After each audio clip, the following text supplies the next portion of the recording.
TBN ਦੇਖਣ ਵਾਲੇ ਸਮੁੱਚੇ ਦਰਸ਼ਕਾਂ ਨੂੰ ਦਵਿੰਦਰ ਸਿੰਘ ਬੈਨੀਪਾਲ ਵੱਲੋਂ ਪਿਆਰ ਅਤੇ ਸਤਿਕਾਰ ਸਹਿਤ ਸਤਿ ਸ਼੍ਰੀ ਅਕਾਲ। ਪ੍ਰੋਗਰਾਮ ਚੋਣ ਦੰਗਲ ਇਲੈਕਸ਼ਨ 2022 ਵਿੱਚ ਤੁਹਾਡਾ ਸਭਨਾਂ ਦਾ ਨਿੱਘਾ ਸਵਾਗਤ। ਦੋਸਤੋ, ਅੱਜ ਇੱਕ ਹੋਰ ਨਵੀਂ ਜਾਣਕਾਰੀ ਦੇ ਨਾਲ ਤੁਹਾਡੇ ਰੂਬਰੂ ਹਾਂ।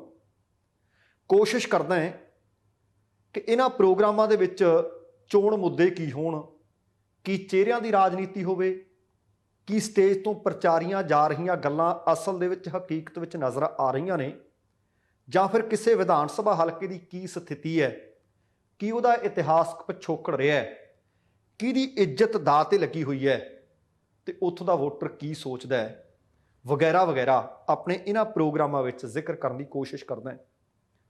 ਜਿਹੜੇ ਪ੍ਰੋਗਰਾਮ ਵੇਖਦੇ ਆ, ਪਸੰਦ ਕਰਦੇ ਆ, ਨਾ ਪਸੰਦ ਕਰਦੇ ਆ, ਸਭਨਾਂ ਦਾ ਦਿਲ ਦੀਆਂ ਗਹਿਰਾਈਆਂ ਚੋਂ ਧੰਨਵਾਦ। ਤੇ ਆਉਣ ਵਾਲੇ ਕੁਝ ਦਿਨਾਂ ਦੇ ਵਿੱਚ ਕੁਝ ਉਮੀਦਵਾਰ ਤੁਹਾਡੇ ਆਪਣੇ ਹਲਕੇ ਦਾ ਉਮੀਦਵਾਰ ਹੈ, ਉਹ ਭਾਵੇਂ ਕਾਂਗਰਸ ਦਾ ਹੋਵੇ, ਅਕਾਲੀ ਦਲ ਬਸਪਾ ਦਾ ਹੋਵੇ, ਉਹ ਭਾਵੇਂ ਭਾਜਪਾ ਦਾ ਹੋਵੇ, ਕੈਪਟਨ ਅਮਰਿੰਦਰ ਸਿੰਘ ਦੀ ਪਾਰਟੀ ਦਾ ਹੋਵੇ, ਸ਼੍ਰੋਮਣੀ ਅਕਾਲੀ ਦਲ ਸੰਯੁਕਤ ਜਾਂ ਆਮ ਆਦਮੀ ਪਾਰਟੀ ਜਾਂ ਕਿਸੇ ਹੋਰ ਧਿਰ ਦਾ ਵੀ ਹੋਵੇ, ਜੇਕਰ ਆਪਣੇ ਇਸ ਪ੍ਰੋਗਰਾਮ ਦੇ ਦੌਰਾਨ ਆਪਣੀ ਗੱਲ ਰੱਖਣੀ ਚਾਹੁੰਦਾ ਤੇ ਸਾਰਿਆਂ ਵਾਸਤੇ ਪਲੇਟਫਾਰਮ ਬਗੈਰ ਕਿਸੇ ਪੈਸੇ ਧੇਲੇ ਤੋਂ ਹਾਜ਼ਰ ਹੈ, ਉਹ ਆਪਣੀ ਗੱਲ ਤੁਹਾਡੇ ਤੱਕ ਪੁੱਜਦੀ ਕਰ ਸਕਦਾ ਹੈ।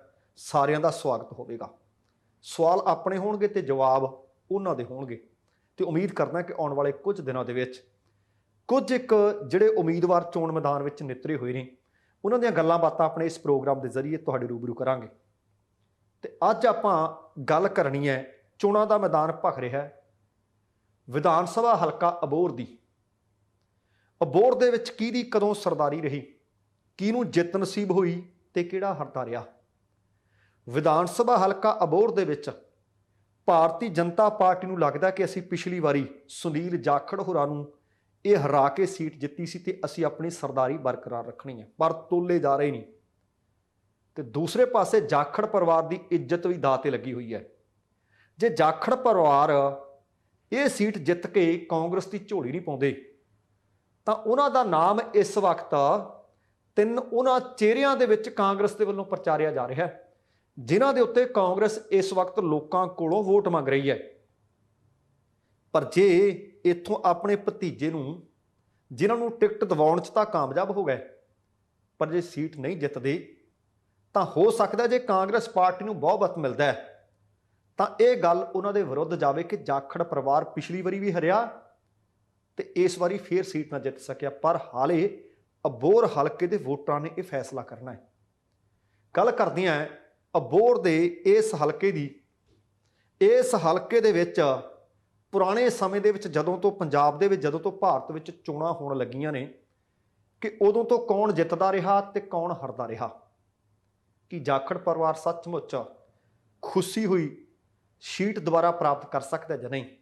ਹੁਣ ਦੇਖਣਾ ਹੋਏਗਾ ਕਿ ਕੀ ਜਾਖੜ ਪਰਿਵਾਰ ਪਿਛਲੀ ਵਾਰ ਆਪਣੇ ਹੱਥੋਂ ਖਿਸਕੀ ਹੋਈ ਸੀਟ ਦੁਬਾਰਾ ਪ੍ਰਾਪਤ ਕਰਦਾ ਹੈ, ਜਾਂ ਫਿਰ ਭਾਰਤੀ ਜਨਤਾ ਪਾਰਟੀ ਜਿੱਤੀ ਹੋਈ ਸੀਟ ਦੁਬਾਰਾ ਜਿੱਤਣ ਦੇ ਵਿੱਚ ਕਾਮਯਾਬ ਹੁੰਦੀ ਹੈ ਜਾਂ ਨਹੀਂ।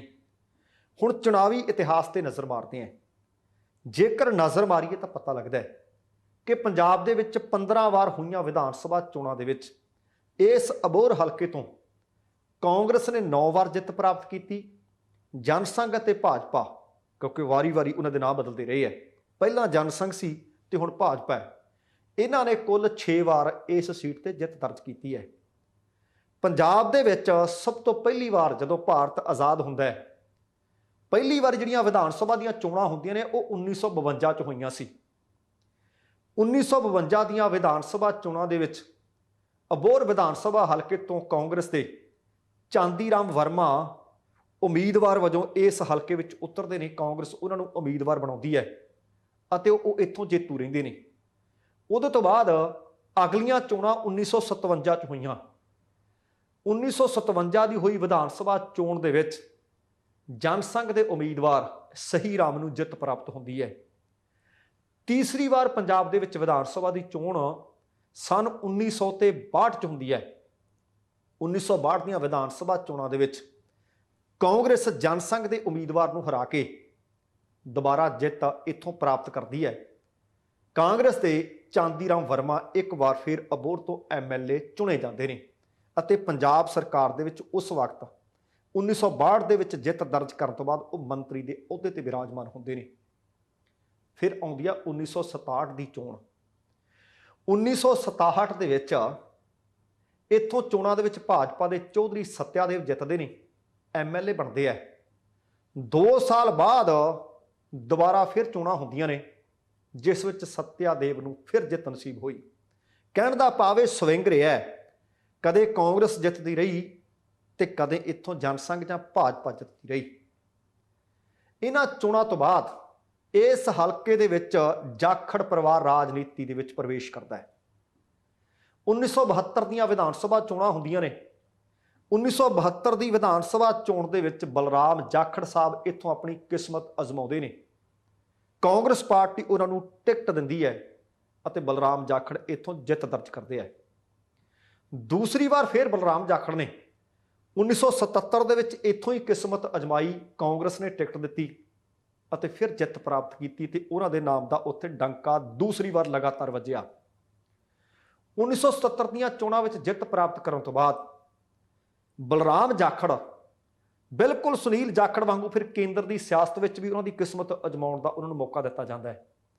ਬਲਰਾਮ ਜਾਖੜ ਜੀ ਕੇਂਦਰ ਦੀ ਸਿਆਸਤ ਵਿੱਚ ਜਾਂਦੇ ਹੈ ਅਤੇ ਅਬੋਹਰ ਵਿਧਾਨ ਸਭਾ ਹਲਕੇ ਤੋਂ ਉਹਨਾਂ ਨੇ ਆਪਣੇ ਪੁੱਤਰ, ਆਪਣੇ ਬੇਟੇ ਸੱਜਣ ਕੁਮਾਰ ਜਾਖੜ ਨੂੰ ਅਗਲਾ ਉਮੀਦਵਾਰ ਐਲਾਨਣ ਵਾਸਤੇ ਪਾਰਟੀ ਨੂੰ ਆਖਿਆ।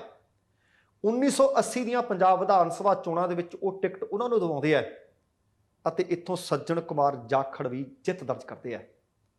ਫਿਰ ਆਉਂਦੀ ਆ 1985 ਦੀ ਵਿਧਾਨ ਸਭਾ ਚੋਣ।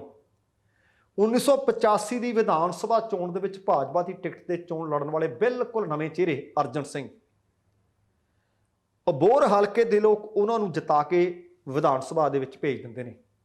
ਫਿਰ ਆਉਂਦੀਆਂ ਨੇ 1992 ਦੀਆਂ ਚੋਣਾਂ।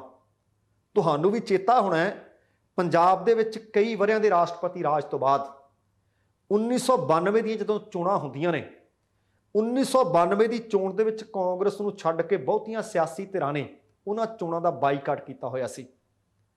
1992 ਦੀ ਵਿਧਾਨ ਸਭਾ ਚੋਣ ਵਿੱਚ ਸੱਜਣ ਕੁਮਾਰ ਜਾਖੜ ਕਾਂਗਰਸ ਦੀ ਟਿਕਟ ਤੇ ਚੋਣ ਲੜਦੇ ਆ ਅਤੇ ਫਿਰ ਜਿੱਤ ਪ੍ਰਾਪਤ ਕਰਦੇ ਆ। ਫਿਰ ਆਉਂਦਾ 1997 ਦਾ ਵਰ੍ਹਾ। 1997 ਦੀਆਂ ਵਿਧਾਨ ਸਭਾ ਚੋਣਾਂ ਵਿੱਚ ਅਬੋਹਰ ਤੋਂ ਭਾਜਪਾ ਦੇ ਉਮੀਦਵਾਰ ਡਾਕਟਰ ਰਾਜ ਕੁਮਾਰ ਗੋਇਲ ਨੂੰ ਅਬੋਹਰ ਦੇ ਲੋਕ ਆਪਣਾ ਪ੍ਰਤੀਨਿਧ ਚੁਣਦੇ ਆ ਅਤੇ ਵਿਧਾਨ ਸਭਾ ਦੇ ਵਿੱਚ ਭੇਜਦੇ ਆ। ਫਿਰ ਆਉਂਦੀਆਂ ਨੇ ਸਾਲ 2002, ਫਿਰ 2007 ਤੇ ਫਿਰ 2012। ਹੈਟ੍ਰਿਕ ਲਗਾਤਾਰ ਇੱਕ ਤੋਂ ਬਾਅਦ ਇੱਕ ਵਾਰੀ ਕਾਂਗਰਸ ਦੇ ਉਮੀਦਵਾਰ ਸੁਨੀਲ ਜਾਖੜ ਸਾਹਿਬ ਇੱਥੋਂ ਚੋਣ ਲੜਦੇ ਆ ਅਤੇ ਲਗਾਤਾਰ 3 ਵਾਰ ਜਿੱਤ ਪ੍ਰਾਪਤ ਕਰਦੇ ਆ। ਪਰ ਪਿਛਲੀਆਂ 2017 ਦੀਆਂ ਵਿਧਾਨ ਸਭਾ ਚੋਣਾਂ ਦੇ ਵਿੱਚ ਉਹਨਾਂ ਦਾ ਪੇਚਾ ਭਾਰਤੀ ਜਨਤਾ ਪਾਰਟੀ ਦੇ ਅਰੁਣ ਨਾਰੰਗ ਨਾਲ ਪੈਂਦਾ ਹੈ। ਅਰੁਣ ਨਾਰੰਗ ਸੁਨੀਲ ਜਾਖੜ ਹੋਰਾਂ ਨੂੰ ਹਰਾਉਣ ਦੇ ਵਿੱਚ ਕਾਮਯਾਬ ਹੁੰਦੇ ਆ ਅਤੇ ਉੱਥੋਂ ਅਰੁਣ ਨਾਰੰਗ ਭਾਰਤੀ ਜਨਤਾ ਪਾਰਟੀ ਦੀ ਟਿਕਟ ਤੋਂ ਚੋਣ ਜਿੱਤ ਕੇ ਪੰਜਾਬ ਵਿਧਾਨ ਸਭਾ ਵਿੱਚ ਪਹੁੰਚਣ ਦੇ ਲਈ ਕਾਮਯਾਬ ਹੋ ਜਾਂਦੇ ਆ। ਤੇ ਹੁਣ ਚੋਣਾਂ ਨੇ ਸਿਰ ਤੇ 2022 ਦੀਆਂ। ਹੁਣ ਦੇਖਣਾ ਹੋਊ ਕਿ ਅਬੋਹਰ ਹਲਕੇ ਦੇ ਲੋਕਾਂ ਦੀ ਪ੍ਰਤੀਨਿਧਤਾ ਕੌਣ ਕਰਦਾ ਹੈ, ਜਾਂ ਇਹ ਆਖ ਸਕਦੇ ਹਾਂ ਕਿ ਅਬੋਹਰ ਹਲਕੇ ਦੇ ਲੋਕ ਕਿ ਇੱਕ ਵਾਰੀ ਫੇਰ ਭਾਰਤੀ ਜਨਤਾ ਪਾਰਟੀ ਨੂੰ ਇੱਥੋਂ ਜਿਤਾਉਂਦੇ ਆ, ਕਾਂਗਰਸ ਨੂੰ ਜਿਤਾਉਂਦੇ ਆ, ਅਕਾਲੀ ਬਸਪਾ ਦੇ ਸਾਂਝੇ ਉਮੀਦਵਾਰ ਨੂੰ ਜਿਤਾਉਂਦੇ ਆ, ਜਾਂ ਫਿਰ ਆਮ ਆਦਮੀ ਪਾਰਟੀ ਜਾਂ ਸੰਯੁਕਤ ਸਮਾਜ ਮੋਰਚਾ ਤੇ ਸੰਯੁਕਤ ਸਮਾਜ ਪਾਰਟੀ ਉਹਨਾਂ ਦੇ ਸਾਂਝੇ ਉਮੀਦਵਾਰ ਨੂੰ ਜਿਤਾਉਂਦੇ ਆ। ਇਸ ਹਲਕੇ ਨੂੰ 3 ਵਾਰ ਲਗਾਤਾਰ ਇੱਕੋ ਇੱਕ ਉਮੀਦਵਾਰ ਸੁਨੀਲ ਜਾਖੜ ਹੋਰਾਂ ਨੇ ਜਿੱਤੇ ਆ। ਜਿੱਥੋਂ ਮੈਂ ਇਸ ਦੇ ਪ੍ਰੋਗਰਾਮ ਦੀ ਸ਼ੁਰੂਆਤ ਕੀਤੀ ਸੀ ਕਿ ਦੇਖਣਾ ਹੋਏਗਾ ਕਿ ਜਾਖੜ ਪਰਿਵਾਰ ਇਸ ਸੀਟ ਨੂੰ ਬਚਾਉਣ ਦੇ ਵਿੱਚ ਕਾਮਯਾਬ ਹੁੰਦਾ ਕਿ ਨਹੀਂ। ਜੇਕਰ ਹੁਣ ਇਸ ਸੀਟ ਦੇ ਉੱਤੇ ਹੋਰ ਡੂੰਘਾਈ ਨਾਲ ਨਜ਼ਰ ਮਾਰਦੇ ਹਾਂ ਕਿ ਕਿਉਂਕਿ ਕਦੇ ਹੁੰਦਾ ਸੀ ਬਿਹਾਰ ਦੇ ਵਿੱਚ, ਕਦੇ ਯੂਪੀ ਦੇ ਵਿੱਚ, ਪਰ ਇਸ ਵਕਤ ਘੱਟੋ ਘੱਟ ਕਾਂਗਰਸ ਇਸ ਫਾਰਮੂਲੇ ਤੇ ਕੰਮ ਕਰ ਰਹੀ ਹੈ ਕਿ ਜੱਟ ਸਿੱਖ ਵੋਟ ਨਵਜੋਤ ਸਿੰਘ ਸਿੱਧੂ ਦੇ ਨਾਂ ਤੇ, ਅਨੁਸੂਚਿਤ ਜਾਤੀ ਵੋਟ ਚਰਨਜੀਤ ਸਿੰਘ ਚੰਨੀ ਦੇ ਨਾਂ ਤੇ, ਹਿੰਦੂ ਭਾਈਚਾਰੇ ਦੀ ਵੋਟ ਸੁਨੀਲ ਜਾਖੜ ਦੇ ਨਾਂ ਤੇ। ਬਾਕੀ ਦੀਆਂ ਪਾਰਟੀਆਂ ਵੀ ਘੱਟ ਨਹੀਂ ਹੈ। ਜਿਹੜੇ ਭਾਈਚਾਰੇ ਦੀ ਵੋਟ ਜਿੱਥੋਂ ਜ਼ਿਆਦਾ, ਜਿਹੜੇ ਜਾਤ ਗੋਤ ਦੀ ਜ਼ਿਆਦਾ, ਉਹਨਾਂ ਦੇ ਹੀ ਉਮੀਦਵਾਰ ਨੂੰ ਉੱਥੋਂ ਚੋਣ ਮੈਦਾਨ ਵਿੱਚ ਉਤਾਰਿਆ ਜਾ ਰਿਹਾ ਹੈ। ਜੇ ਹੁਣ ਇਸ ਹਲਕੇ ਤੇ ਨਜ਼ਰ ਮਾਰਦੇ ਹਾਂ ਤਾਂ ਇਸ ਹਲਕੇ ਦੇ ਵਿੱਚ ਤਕਰੀਬਨ 28% ਹਿੰਦੂ ਅਰੋੜੇ ਵਸਦੇ ਹੈ, 10% ਜੱਟ ਸਿੱਖ ਰਹਿੰਦੇ ਹੈ, 25% ਦੇ ਨੇੜੇ ਤੇੜੇ ਅਨੁਸੂਚਿਤ ਜਾਤੀ ਭਾਈਚਾਰੇ ਦੇ ਲੋਕ ਰਹਿੰਦੇ ਹੈ, 14% ਘੁਮਿਆਰ ਰਹਿੰਦੀ ਹੈ, 10% ਕੰਬੋਜ ਭਾਈਚਾਰਾ ਹੈ ਅਤੇ 13% ਹੋਰ ਰਲਿਆ ਮਿਲਿਆ ਭਾਈਚਾਰਾ ਇੱਥੇ ਰਹਿੰਦਾ ਹੈ। ਪਿਛਲੀਆਂ ਵਿਧਾਨ ਸਭਾ ਚੋਣਾਂ ਦੇ ਉੱਤੇ ਜੇਕਰ ਨਜ਼ਰ ਮਾਰਦੇ ਹਾਂ ਤਾਂ ਭਾਜਪਾ ਦੇ ਅਰੁਣ ਨਾਰੰਗ ਨੂੰ 55,091 ਵੋਟਾਂ ਮਿਲੀਆਂ ਸੀ। ਕੁੱਲ ਪਈਆਂ ਵੋਟਾਂ ਦਾ ਉਹਨਾਂ ਨੇ 44.4% ਪ੍ਰਾਪਤ ਕੀਤਾ ਸੀ। ਸੁਨੀਲ ਜਾਖੜ ਹੋਰਾਂ ਨੂੰ ਇੱਥੋਂ 51,812 ਵੋਟਾਂ ਮਿਲੀਆਂ ਸੀ, ਜੋ ਕਿ ਕੁੱਲ ਵੋਟਾਂ ਦੇ ਵਿੱਚੋਂ ਤਕਰੀਬਨ ਉਹਨਾਂ ਨੇ 41.81% ਪ੍ਰਾਪਤ ਕੀਤੇ ਸੀ। ਭਾਵ ਸੁਨੀਲ ਜਾਖੜ ਹੋਰੀ 3279 ਵੋਟਾਂ ਦੇ ਫਰਕ ਨਾਲ ਹਾਰ ਗਏ ਸਨ ਅਤੇ ਅਰੁਣ ਨਾਰੰਗ ਇੱਥੋਂ ਵਿਧਾਇਕ ਚੁਣੇ ਗਏ ਸੀ। ਆਮ ਆਦਮੀ ਪਾਰਟੀ ਦੇ ਉਮੀਦਵਾਰ ਸਨ ਅਤੁਲ ਨਾਗਪਾਲ, ਉਹਨਾਂ ਨੂੰ ਸਿਰਫ 13,888 ਵੋਟਾਂ ਮਿਲੀਆਂ ਸੀ। ਇਹਨਾਂ ਦਾ ਵੋਟ ਸ਼ੇਅਰ 11.21% ਰਿਹਾ ਸੀ। ਉਹਨਾਂ ਤੋਂ ਬਾਅਦ ਨੋਟਾ ਦਾ ਨੰਬਰ ਆਉਂਦਾ ਹੈ। ਨੋਟਾ ਦਾ ਬਟਨ ਦਬਾਇਆ ਸੀ 1212 ਲੋਕਾਂ ਨੇ, ਜਿਨ੍ਹਾਂ ਨੂੰ ਸਾਰੇ ਉਮੀਦਵਾਰਾਂ ਵਿੱਚੋਂ ਕੋਈ ਪਸੰਦ ਨਹੀਂ ਸੀ, ਪਰ ਉਹਨਾਂ ਨੇ ਚੋਣ ਪ੍ਰਕਿਰਿਆ ਦੇ ਵਿੱਚ ਹਿੱਸਾ ਲਿਆ। 1212 ਲੋਕ ਨੋਟਾ ਦਬਾ ਗਏ, ਜੋ ਕਿ ਤਕਰੀਬਨ 1% ਦੇ ਨੇੜੇ ਤੇੜੇ ਬਣਦਾ ਸੀ, 0.98%। ਇਹਨਾਂ ਤੋਂ ਅਗਲੀ ਵਾਰੀ ਭਾਵ ਚੌਥੇ ਨੰਬਰ ਤੇ ਰਹੇ ਸਨ ਬਹੁਜਨ ਸਮਾਜ ਪਾਰਟੀ ਵਾਲੇ। ਬਹੁਜਨ ਸਮਾਜ ਪਾਰਟੀ ਦੇ 2017 ਦੇ ਵਿੱਚ ਇੱਥੋਂ ਉਮੀਦਵਾਰ ਸਨ ਪਿਰਥੀ ਰਾਜ ਸਿੰਘ। ਪਿਰਥੀ ਰਾਜ ਸਿੰਘ ਬਸਪਾ ਦੇ, ਉਹਨਾਂ ਨੂੰ ਸਿਰਫ 642 ਵੋਟ ਪ੍ਰਾਪਤ ਹੋਏ ਸੀ, ਜੋ ਕਿ ਤਕਰੀਬਨ 0.5% ਵੋਟ ਬਣਦੀ ਹੈ, 0.52%। ਸਿਰਫ ਇੱਥੇ ਕਿ ਸਿਮਟ ਗਈ ਸੀ ਬਹੁਜਨ ਸਮਾਜ ਪਾਰਟੀ। ਤੇ ਇਸ ਵਾਰ ਇਸ ਹਲਕੇ ਤੋਂ ਕਾਂਗਰਸ ਪਾਰਟੀ ਨੇ ਸੁਨੀਲ ਜਾਖੜ ਦੇ ਭਤੀਜੇ ਸੰਦੀਪ ਜਾਖੜ ਨੂੰ ਚੋਣ ਮੈਦਾਨ 'ਚ ਉਤਾਰਿਆ। ਆਮ ਆਦਮੀ ਪਾਰਟੀ ਨੇ ਦੀਪਕ ਕੰਬੋਜ ਨੂੰ ਇਸ ਹਲਕੇ ਤੋਂ ਚੋਣ ਮੈਦਾਨ 'ਚ ਉਤਾਰਿਆ। ਸ਼੍ਰੋਮਣੀ ਅਕਾਲੀ ਦਲ ਅਤੇ ਬਸਪਾ ਨੇ ਮਹਿੰਦਰਪਾਲ ਰਿਣਵਾ ਨੂੰ ਇੱਥੋਂ ਚੋਣ ਮੈਦਾਨ 'ਚ ਉਤਾਰਿਆ। ਅਕਾਲੀ ਦਲ ਅੰਮ੍ਰਿਤਸਰ ਨੇ ਡਾਕਟਰ ਬਲਜਿੰਦਰ ਸਿੰਘ ਨੂੰ ਇੱਥੋਂ ਉਮੀਦਵਾਰ ਵਜੋਂ ਆਪਣੇ ਚੋਣ ਮੈਦਾਨ ਵਿੱਚ ਉਤਾਰਿਆ, ਜਦੋਂ ਕਿ ਭਾਜਪਾ, ਕੈਪਟਨ ਅਮਰਿੰਦਰ ਸਿੰਘ ਵਾਲੀ ਕਾਂਗਰਸ ਅਤੇ ਸ਼੍ਰੋਮਣੀ ਅਕਾਲੀ ਦਲ ਸੰਯੁਕਤ, ਉਹਨਾਂ ਨੇ ਆਪਣੇ ਹਲੇ ਪੱਤੇ ਨਹੀਂ ਖੋਲ੍ਹੇ।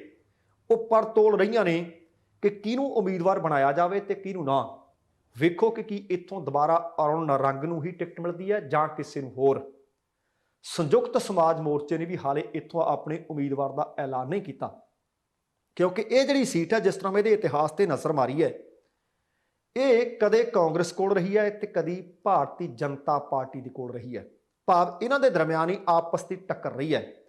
ਪਰ ਇੱਥੇ ਪਿਛਲੀ ਵਾਰ ਨਾਲੋਂ ਚੋਣ ਨਤੀਜਿਆਂ 'ਚ ਫਰਕ ਹੋ ਸਕਦਾ ਹੈ।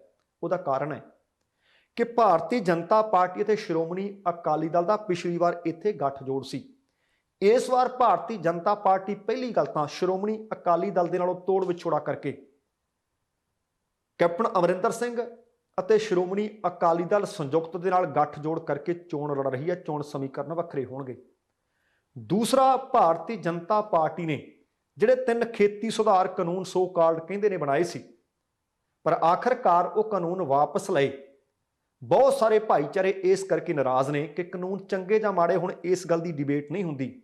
ਡਿਬੇਟ ਇਸ ਗੱਲ ਦੀ ਹੁੰਦੀ ਹੈ, ਲੋਕਤੰਤਰ ਦੇ ਵਿੱਚ ਜੇਕਰ ਲੋਕ ਨਹੀਂ ਸੀ ਚਾਹੁੰਦੇ ਤਾਂ ਵੀ ਕਾਨੂੰਨ ਉਹਨਾਂ ਤੇ ਥੋਪ ਕੇ ਰੱਖੇ। 380 ਦਿਨ ਕਿਸਾਨਾਂ ਨੂੰ ਖੱਜਲ ਕੀਤਾ। ਕਿਸਾਨ ਭਾਈਚਾਰੇ ਦੀ ਜਿਹੜੀ ਵੋਟ ਹੈ ਜਾਂ ਕਿਸਾਨੀ ਨਾਲ ਸੰਬੰਧਿਤ ਜਿੰਨੇ ਲੋਕ ਨੇ ਸਿੱਧੇ ਜਾਂ ਅਸਿੱਧੇ ਤਰੀਕੇ ਨਾਲ, ਕਿਤੇ ਨਾ ਕਿਤੇ ਹਾਲੇ ਵੀ ਉਹ ਭਾਜਪਾ ਦੇ ਨਾਲ ਨਾਰਾਜ਼ ਚੱਲੇ ਜਾ ਰਹੇ ਨੇ।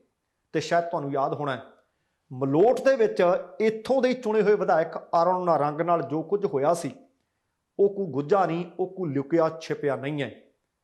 ਹੁਣ ਇਹ ਸਾਰੀਆਂ ਚੀਜ਼ਾਂ ਦੇ ਮੱਦੇਨਜ਼ਰ ਆਉਣ ਵਾਲਾ ਸਮਾਂ ਦੱਸੇਗਾ ਵੋਟਿੰਗ ਪ੍ਰਣਾਲੀ ਦੇ ਵਿੱਚ, ਚੋਣ ਪ੍ਰਕਿਰਿਆ ਦੇ ਵਿੱਚ ਕਿੰਨੇ ਕੁ ਲੋਕ ਭਾਗ ਲੈਂਦੇ ਨੇ, ਕਿ ਪਿਛਲੀ ਵਾਰ ਜਿੰਨੇ ਲੋਕ ਚੋਣ ਦੇ ਵਿੱਚ ਹਿੱਸਾ ਲੈਣ ਵਾਸਤੇ ਨਿਕਲਦੇ ਨੇ, ਜਾਂ ਭਾਰਤੀ ਜਨਤਾ ਪਾਰਟੀ ਕੈਪਟਨ ਅਮਰਿੰਦਰ ਤੇ ਢੀਂਡਸਾ ਵਾਲੀ ਪਾਰਟੀ ਰਲ ਮਿਲ ਕੇ ਦੁਬਾਰਾ ਇੱਥੋਂ ਕਿਹਨੂੰ ਉਮੀਦਵਾਰ ਐਲਾਨਦੇ ਹੈ। ਚੋਣ ਪ੍ਰਕਿਰਿਆ ਕਿਵੇਂ ਚੱਲਦੀ ਹੈ, ਇਹ ਹਾਲੇ ਆਉਣ ਵਾਲਾ ਸਮਾਂ ਦੱਸੇਗਾ। ਪਰ ਅੱਜ ਮੈਂ ਅਬੋਹਰ ਹਲਕੇ ਦੀ ਜਦੋਂ ਤੋਂ ਚੋਣਾਂ ਪੰਜਾਬ ਦੇ ਵਿੱਚ ਸ਼ੁਰੂ ਹੋਈਆਂ ਨੇ ਤੇ ਆਉਣ ਵਾਲੀਆਂ ਚੋਣਾਂ ਜਿਸ ਤੇ ਅਸੀਂ ਬਰੂਹਾਂ ਵੱਲ ਨੂੰ ਵਧ ਰਹੇ ਹਾਂ, ਸੰਖੇਪ ਦੇ ਵਿੱਚ ਇਤਿਹਾਸ ਤੁਹਾਡੇ ਨਾਲ ਸਾਂਝਾ ਕਰਨ ਦੀ ਕੋਸ਼ਿਸ਼ ਕੀਤੀ ਹੈ ਕਿ ਦੇਖਦੇ ਹਾਂ ਸੁਨੀਲ ਜਾਖੜ ਜਾਂ ਜਾਖੜ ਪਰਿਵਾਰ ਆਪਣੀ ਇੱਜ਼ਤ ਬਚਾਉਣ ਵਿੱਚ ਕਾਮਯਾਬ ਰਹਿੰਦਾ ਹੈ ਕਿ ਭਾਰਤੀ ਜਨਤਾ ਪਾਰਟੀ ਆਪਣੀ ਜਿੱਤੀ ਹੋਈ ਸੀਟ ਦੁਬਾਰਾ ਜਿੱਤਣ ਵਿੱਚ ਕਾਮਯਾਬ ਹੁੰਦੀ ਹੈ। ਪਰ ਜਿੱਥੋਂ ਮੈਂ ਸ਼ੁਰੂ ਕੀਤਾ ਸੀ, ਜੇਕਰ ਸੁਨੀਲ ਜਾਖੜ ਹੋਰਾਂ ਦਾ ਪਰਿਵਾਰ ਇਹ ਸੀਟ ਨਹੀਂ ਜਿੱਤਦਾ ਤਾਂ ਉਹਨਾਂ ਦੇ ਰਸਤੇ ਦੇ ਵਿੱਚ ਕੰਡੇ ਜ਼ਰੂਰ ਵਿਛ ਜਾਣੇ ਨੇ। ਸੋ ਦੋਸਤੋ, ਇਹ ਸੀ ਆਪਣਾ ਅੱਜ ਦਾ ਚੋਣ ਦੰਗਲ ਇਲੈਕਸ਼ਨ 2022 ਦਾ ਪ੍ਰੋਗਰਾਮ। ਉਮੀਦ ਕਰ ਰਹੇ ਹਾਂ ਤੁਹਾਨੂੰ ਇਹ ਜਾਣਕਾਰੀ ਚੰਗੀ ਲੱਗੀ ਹੋਏਗੀ। ਜੇਕਰ ਜਾਣਕਾਰੀ ਚੰਗੀ ਲੱਗੀ ਹੈ, ਕਿਰਪਾ ਕਰਕੇ ਲਾਈਕ ਤੇ ਸ਼ੇਅਰ ਕਰ ਦਿਓ। ਜੇਕਰ ਹਾਲੇ ਤੱਕ ਤੁਸੀਂ ਆਪਣੇ ਇਸ ਚੈਨਲ ਨੂੰ ਸਬਸਕ੍ਰਾਈਬ ਨਹੀਂ ਕੀਤਾ ਤਾਂ ਕਿਰਪਾ ਕਰਕੇ ਸਬਸਕ੍ਰਾਈਬ ਕਰਕੇ ਨੋਟੀਫਿਕੇਸ਼ਨ ਵਾਲੀ ਘੰਟੀ ਜ਼ਰੂਰ ਔਨ ਕਰ ਲੈਣੀ। ਕੱਲ ਹੋਰ ਕਿਸੇ ਨਵੀਂ ਜਾਣਕਾਰੀ ਕਿਸੇ ਨਵੇਂ ਹਲਕੇ ਦੇ ਨਾਲ ਮੁੜ ਹਾਜ਼ਰ ਹੋਵਾਂਗਾ। ਉਦੋਂ ਤੱਕ ਆਗਿਆ ਦਿਓ। ਦਵਿੰਦਰ ਸਿੰਘ ਬੈਨੀਪਾਲ ਜਾਣ ਤੋਂ ਪਹਿਲਾਂ ਕਹੇਗਾ, ਜ਼ਿੰਦਗੀ ਜਿੰਦਾਦਲੀ ਦਾ ਨਾਮ ਹੈ। ਸਤਿ ਸ਼੍ਰੀ ਅਕਾਲ ਤੇ ਰੱਬ ਰਾਖਾ।